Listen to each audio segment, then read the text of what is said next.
welterweight po mga idol. At dito nga no, hindi daw ito basta-basta itong si Crawford mga idol. Pero ayon din sa mga ibang boxing fans mga idol na hindi daw tatalab ang lakas ni Crawford dito kay Canelo Alvarez dahil super welterweight na daw ito. At umakyat pa nga daw ito ng light heavyweight mga idol. Pero ayon sa ating mga boxing fans, talaga namang malupit daw talaga itong si Canelo Alvarez. Kumbaga, hindi daw rerespetuin ni Canelo ang lakas ni Crawford. Kaya hindi daw tayo ito mananalo itong si Crawford mga idol dahil dalawang division po ang kanyang aakyatin.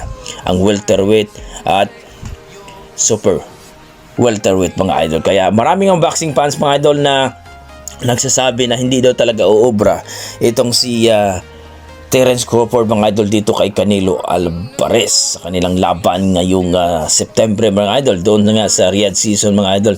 At ang promoter nito mga idol, o kumbaga nag-promote dito ay itong si Turki